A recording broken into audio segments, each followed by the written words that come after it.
मैं Manju Khadayat best study group NCERT में आपका बहुत बहुत स्वागत करती हूँ। दोस्तों, आज हम पढ़ेंगे क्लास 11th हिंदी विषय में आरोह पाठ्य पुस्तक के अंतर्गत गद्य खंड में पाठ 2 मियां नसरुद्दीन कहानी के प्रश्न उत्तर। दोस्तों, इससे पहले हमने इस कहानी के सारांश को अर्थ को विस्तार पूर्वक पढ़ाया हुआ है। अगर आप लोगों ने वीडियो नहीं देखी है तो जरूर देख लीजिए। सारांश को पढ़ने से पाठ्य पुस्तक पर आधारित प्रश्न उत्तरों को समझना काफी आसान हो जाता है। तो आइए दोस्तों, शुरू करते हैं पाठ्य पुस्तक से हल प्रश्न उत्तर। और एक बात दोस्तों, अभी तक आपने इस चैनल को सब्सक्राइब नहीं किया है तो जल्दी से चैनल को सब्सक्राइब कर दीजिए और बेल आइकन को दबा दीजिए ताकि हमारे हर वीडियो की नोटिफिकेशन आप तक पहुंच सके। पाठ के 7 प्रश्न 1, मियां नसरुद्दीन को नानबाइयों का मसीहा क्यों कहा गया है? उत्तर, मियां नसरुद्दीन को नानबाइयों का मसीहा कहा गया है क्योंकि वे मसीहाई अंदाज में रोटी पकाने की कला का बखान करते हैं। वे स्वयं भी 56 तरह की रोटियां बनाने के लिए प्रसिद्ध है। उनका खानदान वर्षों से इस काम में लगा हुआ है। वे रोटी बनाने को कला मानते हैं तथा स्वयं को उस्ताद कहते हैं। उनका बातचीत करने का ढंग भी महान कलाकारों जैसा है। अन्य नानबाई सिर्फ रोटी पकाते हैं, वे नया कुछ नहीं कर पाते हैं। प्रश्न 2, लेखिका मियां नसरुद्दीन के पास क्यों गई थी? उत्तर, लेखिका मियां नसरुद्दीन के पास इसलिए गई थी ताकि वे रोटी बनाने की कारीगरी को जाने तथा उसे लोगों को बता सके। मियां 56 तरह की रोटियां बनाने के लिए मशहूर थे। वह उनकी इस कारीगरी का रहस्य भी जानना चाहती थी, इसलिए उसने मियां से अनेक प्रश्न पूछे। प्रश्न 3 है दोस्तों, बादशाह के नाम का प्रसंग आते ही लेखिका की बातों में मियां नसरुद्दीन की दिलचस्पी क्यों खत्म होने लगी? उत्तर, लेखिका ने जब मियां नसरुद्दीन से उनके खानदानी नानबाई होने का रहस्य पूछा तो उन्होंने बताया कि उनके बुजुर्ग बादशाह के लिए भी रोटियां बनाते थे। लेखिका ने उनसे बादशाह का नाम पूछा तो उनकी दिलचस्पी लेखिका की बातों में खत्म होने लगी।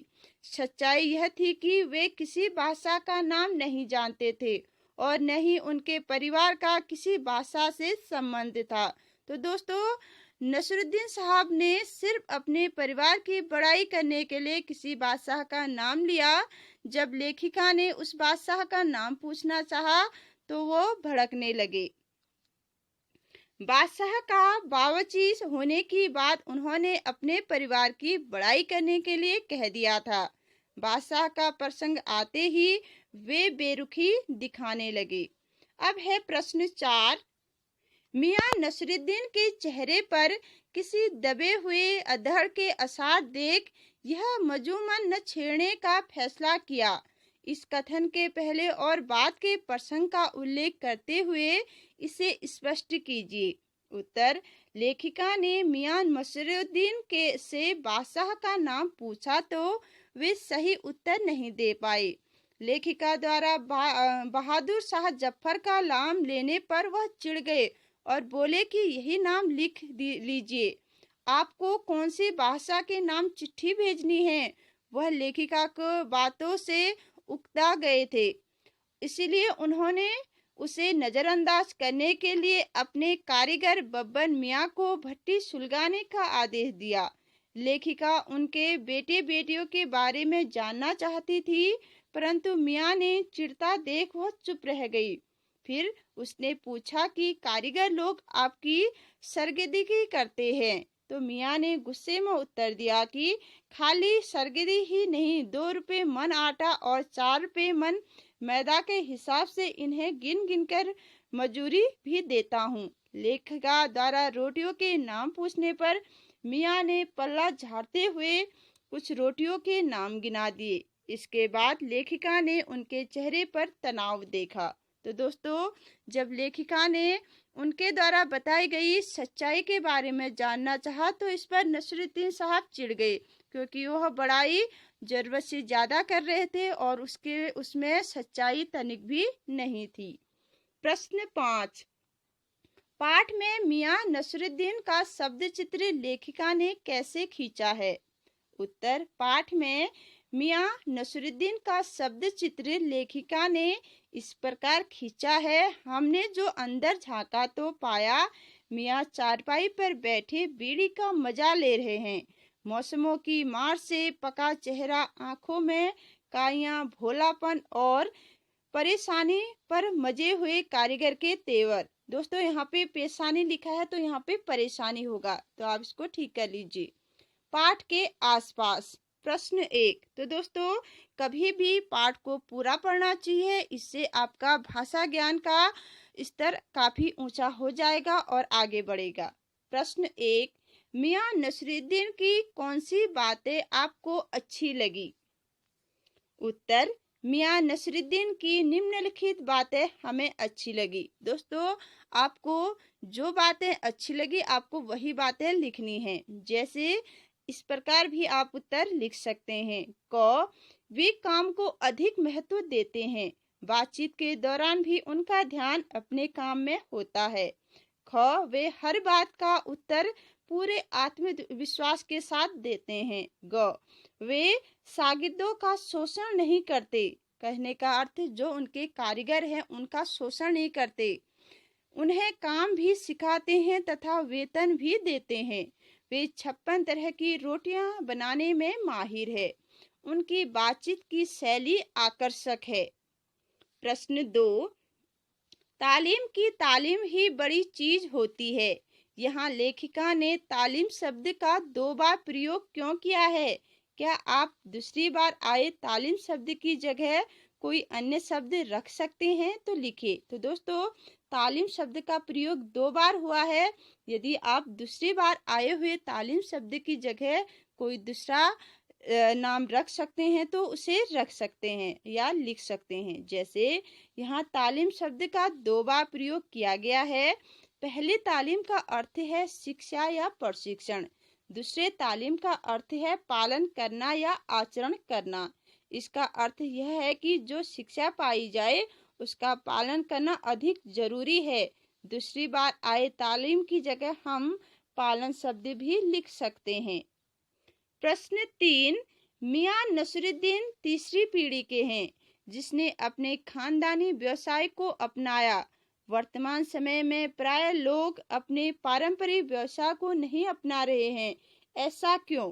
दोस्तों आजकल लोग अपने पारंपरिक व्यवसाय से दूर भागते जा रहे हैं। बहुत कम लोग होते हैं जो अपने पारंपरिक व्यवसाय को आगे बढ़ाते हैं और उसमें और अधिक विकास करते हैं। तो ऐसा क्यों होता है आपने सोचकर उत्तर लिखना है। जैसे मियां नसरुद्दीन के पिता मियां बरकत शाही तथा दादा मियां कल्लन खानदानी नानबाई थे। मियां ने भी इसी व्यवसाय को अपनाया। आजकल लोग अपने पारंपरिक व्यवसाय को नहीं अपना रहे हैं। इसके कई कारण हैं। जैसे व्यवसाय से निर्वाह न होना, क्योंकि पुराने व्यवसाय से आय बहुत कम होती है। नए तरह के व्यवसाय का प्रारंभ होना, नई तकनीक व रुचियों में बदलाव के कारण नए नए व्यवसाय शुरू हो गए हैं जिनमें आमदनी ज्यादा होती है। या शिक्षा के प्रसार के कारण सेवा क्षेत्र में बढ़ोतरी हुई है। अब यह क्षेत्र उद्योग व कृषि क्षेत्र से भी बड़ा हो गया है। पहले ये क्षेत्र आज की तरह व्यापक नहीं था। अब है प्रश्न 4, मियां कहीं अखबार नवीसी तो नहीं हो? यह तो खोजियों की खुरापात है। अखबार की भूमिका को देखते हुए इस पर टिप्पणी करें। उत्तर, मियां नसरुद्दीन के अनुसार अखबार बनाने वाला पढ़ने वाला दोनों निठल्ले हैं। उनका यह दृष्टिकोण गलत है।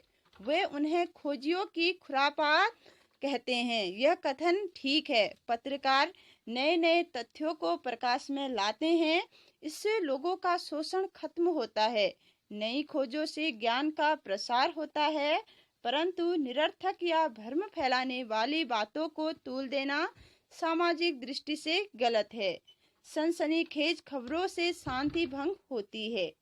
तो दोस्तों, अखबारों का उपयोग बहुत जरूरी है, लेकिन सच्चाई के लिए, शोषण को खत्म करने के लिए। अब है भाषा की बात, व्याकरण। प्रश्न 1, 3-4 वाक्यों में अनुकूल प्रसंग तैयार कर नीचे दिए गए वाक्यों का इस्तेमाल करें। पंचहजारी अंदाज से सिर हिलाया, आंखों के कच्चे हम पर फेर दिए, आप बैठे उन्हीं के ठिए पर। तो दोस्तों, यदि ऐसे लोग आपके आसपास हैं तो उस पर आप इन्हीं शब्दों को लेकर भी वाक्यों में प्रयोग कर सकते हैं। जैसे, हमारे पड़ोस में एक धार्मिक प्रवृत्ति के व्यक्ति रहते हैं, वे लोगों के हर कष्ट में साथ होते हैं, समाज सेवा के कार्यों में बढ़ चढ़कर भाग लेते हैं। मैंने एक दिन उनकी समाज सेवा की प्रशंसा की तो उन्होंने पंचहजारी अंदाज में सिर हिलाया। अब है ख, इस पर वे अपने कार्यों की बड़ाई करने लगे। तभी मैंने उनके कुछ कारनामे बताए जिनमें वे समाज सेवा के नाम अपनी सेवा करते हैं। इस पर वे बौखला गए और अपनी आंखों के कंचे हम पर फेर दिए। ग, वे सज्जन चाहे अपना फायदा देखते हो, परंतु समाज सेवक अवश्य हैं। वे क्षेत्र के प्रसिद्ध समाज सेवी के चेले हैं। उनके जाने के बाद वे उन्हीं के ठिए पर आ बैठे। अब है दोस्तों प्रश्न 2, बिटर बिटर देखना। यहाँ देखने के एक खास तरीकों को प्रकट किया गया है। देखने संबंधी इस प्रकार के 4 क्रिया विशेषणों का प्रयोग कर वाक्य बनाइए। दोस्तों, क्रिया की विशेषता बताने वाले शब्दों को क्रिया विशेषण कहते हैं। तो आपको 4 प्रकार के क्रिया विशेषण होते हैं, उन्हीं का इसमें प्रयोग करना है। जैसे क, घूर घूर कर देखना। बस में युवक सुंदर लड़की को घूर घूर कर देख रहा था। तो बस में युवक कैसी लड़की को घूर घूर कर देख रहा था? तो सुंदर। तो यहाँ पर आपका रीतिवाचक क्रिया विशेषण होगा। टकटकी लगाकर देखना। दीपावली पर दियों की पंक्ति को टकटकी लगाकर देखा जाता है। तो आप यहाँ पर भी सब्जेक्ट और क्रिया में बीच में कैसा या कैसी प्रश्न लगाएंगे तो आपका उत्तर निकल आएगा। चोरी चोरी देखना। मोहन पार्क में बैठी युवती को चोरी चोरी देख रहा है। तो आप प्रश्न कहेंगे, मोहन पार्क में बैठी युवती को कैसे देख रहा है? तो आपका उत्तर मिलेगा चोरी चोरी। अब है सहमी सहमी नजरों से देखना। शेर से बच्चे में सफल विनोद सबको सहमी सहमी नजरों से देखता रहा। तो शेर से बचने में सफल विनोद सबको कैसी नजरों से देखता रहा? तो सहमी सहमी। दोस्तों, यहाँ पर भी क्रिया विशेषण है और रीतिवाचक क्रिया विशेषण है। तो अगला प्रश्न है, नीचे दिए गए वाक्यों में अर्थ पर बल देने के लिए शब्द क्रम परिवर्तन किया गया है। सामान्यतः इन वाक्यों को किस क्रम में लिखा जाता है, लिखें। जैसे क, मियाँ मशहूर है 56 किस्म की रोटियां बनाने के लिए। निकाल लगे वक्त थोड़ा। अब है, दिमाग में चक्कर काट गई बात, रोटी जना पकती है आंच पर। तो दोस्तों, आपको इन वाक्यों को शुद्ध करना है और क्रमवार लगाना है। जैसे क, मियाँ 56 किस्म की रोटियां बनाने के लिए मशहूर है। ख, थोड़ा वक्त निकालेंगे। ग, जैसे दिमाग में चक्कर काट गई है बात, तो आप इसे लिखेंगे बात दिमाग में चक्कर काट गई है। रोटी जनाब पकती है आंच पर, तो आप लिखेंगे जनाब रोटी आंच से पकती है। तो दोस्तों, कैसी लगी आपको ये वीडियो? पसंद आए तो लाइक कीजिए, शेयर कीजिए और सब्सक्राइब करना मत भूलिए और बेल आइकन को भी दबा दीजिए। और एक बात दोस्तों, अगर कहीं पर आपको कोई चीज़ समझ में नहीं आ रहा है तो आप कमेंट बॉक्स में लिख सकते हैं। कमेंट बॉक्स को पढ़ के मैं उस चीज़ को दोबारा से आपके सामने सम्मुख प्रस्तुत करूंगी और दोबारा से समझा दूंगी। तो मिलते हैं अगली वीडियो में नए चैप्टर के साथ।